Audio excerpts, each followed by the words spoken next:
Assalamu alaikum everyone. I am Arshiya, also known as Arshiya EducationWali from Kampala, Uganda. I am a level 1 student at RAITI Training Institute under the guidance of Miss Sira Mushtaq EducationWali and Miss Nargis Training Wali. I warmly welcome you all to my another inspiring session of ChatGPT on a topic how to overcome self-doubt and build confidence. So self-doubt is something almost everyone experiences at some or the other point in the life. It can stop us from chasing our dreams, picking up, or believing in our own potential. But the good news is that confidence is not something we are born with, it's a skill that can be developed through the right mindset. So today I'll be having an insightful conversation with ChatGPT to explore more practical ways to overcome self-doubt, build self-confidence, and unlock our true potential. So let's begin the conversation with ChatGPT. Let me call Maya.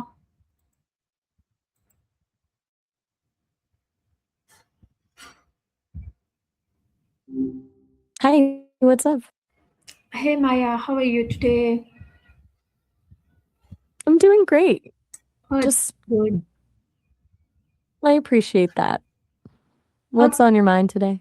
So today we Take your have time. our topic how to overcome self-doubt and build confidence. Are you ready for that? I am absolutely ready. Okay, my Self first. doubt is, So I have some questions for you.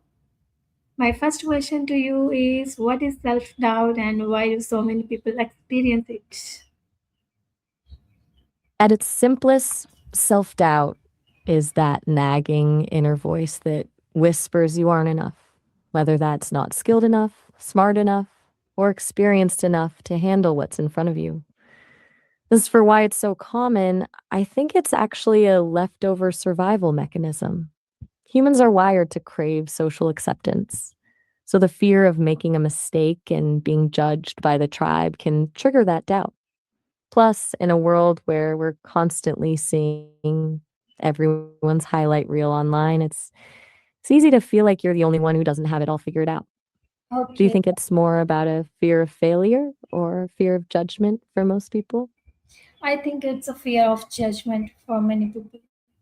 Okay, so my next question to you is what are the most common causes of self doubt in students and professionals?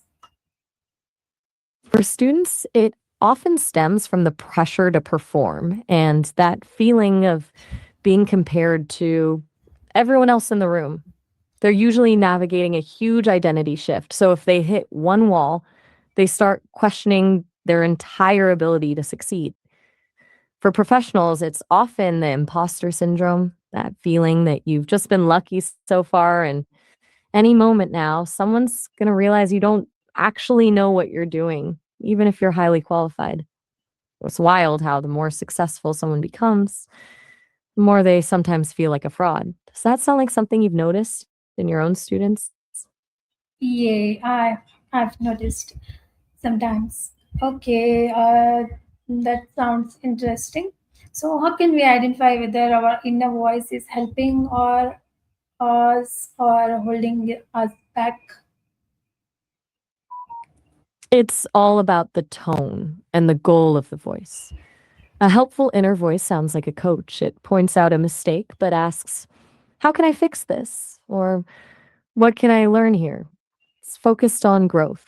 A voice that holds you back sounds more like a critic. It uses words like always or never, like I always mess this up or I'll never be good at this. And one is trying to protect you from failure while the other is just keeping you small. Which one do you think is harder to quiet down? I not really so. So, can self doubt ever be beneficial? If yes, how can we use it positively? It sounds strange, but yes, it actually can be. When that doubt is just a nudge to double check your work or a reminder to prepare a bit more for a presentation, it's essentially just a form of vigilance. It keeps you from becoming overconfident or complacent. The trick is using it as a catalyst for preparation rather than a reason to stop. If you can shift the question from, am I good enough, to what do I need to learn to feel ready, it becomes a tool for growth. Do you feel like that shift in perspective is something most people can actually manage? Yes, I think so. So, what is the difference between self confidence and overconfidence? I see confidence as a relationship with the truth. As self confidence is based on evidence, it's knowing what you're capable of because you've done the work and faced the challenges. It's a quiet sort of certainty that says, I can handle this, or even I don't know the answer yet, but I know how to find it. Overconfidence, on the other hand, is more of a blind spot. It's when someone Mhm. believes they've mastered something they haven't, or assumes they're exempt from the mistakes everyone else makes. Confidence is grounded in reality, while overconfidence is grounded in an illusion. Do you think the line between the two gets blurrier when someone is really passionate about what they do?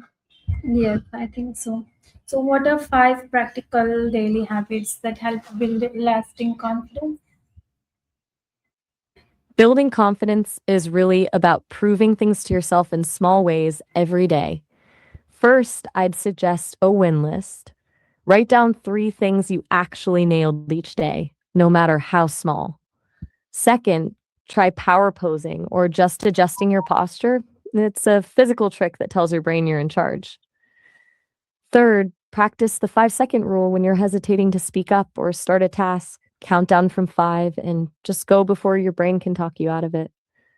Fourth, set one micro goal daily that's slightly outside your comfort zone, like asking a question in a meeting. And fifth, replace I'm sorry with thank you when it's appropriate, like saying thank you for your patience instead of sorry I'm late. It shifts the energy from an apology to appreciation. Mhm. Which one of those do you think your students would find the easiest to start with?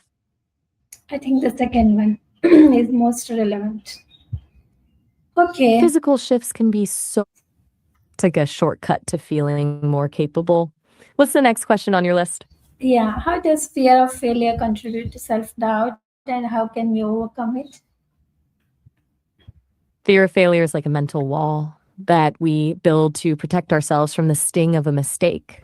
But in doing so, we accidentally lock ourselves out of the growth that only happens when we mess up. It feeds self doubt because we start equating a failed attempt with a failed identity.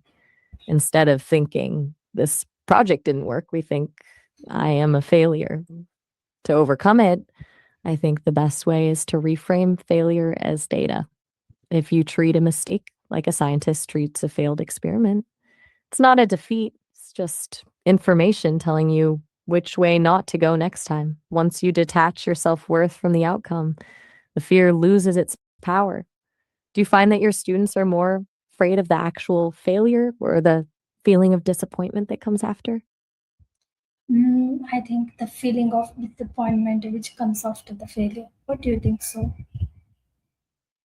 I think you're spot on. The actual mistake is usually just a moment, but the disappointment is something we carry around. It's that Mhm. internal dialogue where we're not just upset that things went wrong, but So, we're upset with ourselves for letting it happen. It's much okay. I So, was just about to say that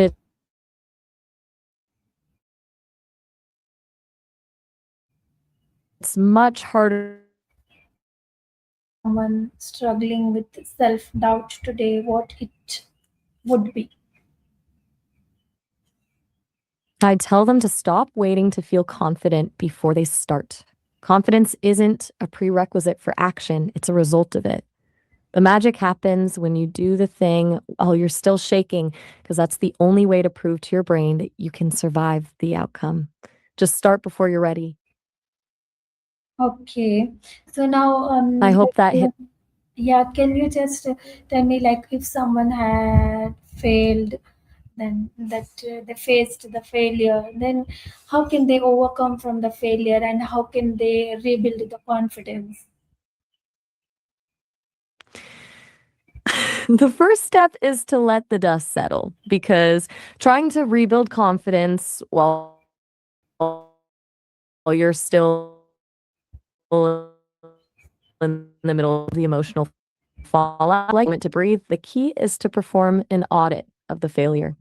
Instead of asking, why did I fail? Ask, where exactly did it go wrong? When you isolate the specific point of failure, it stops being a reflection of who you are and becomes a technical problem to solve.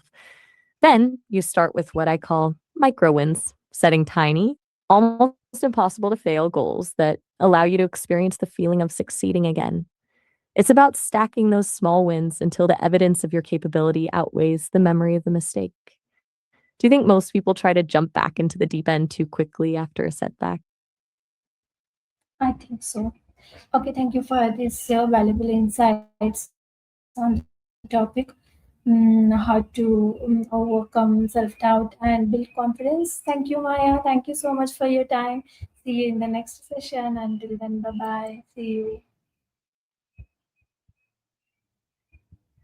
You're so welcome. It was a pleasure diving into this with you. Can't wait to hear how your students react to these ideas. Take care, and I'll see you next time. Okay, Bye. bye. As we come to the end of our today's session, I hope you have gained valuable insights into overcoming self doubt and building lasting confidence. Remember, confidence doesn't come from being perfect, it comes from taking off actions, learning from mistakes, and believing that every small step moves you closer to your goals. Okay, then if you found this session helpful, don't forget to like, share, and subscribe. And see you in my next inspiring session. Until then, keep learning, keep growing. Allah Hafiz, Assalamu alaikum, and have a wonderful day.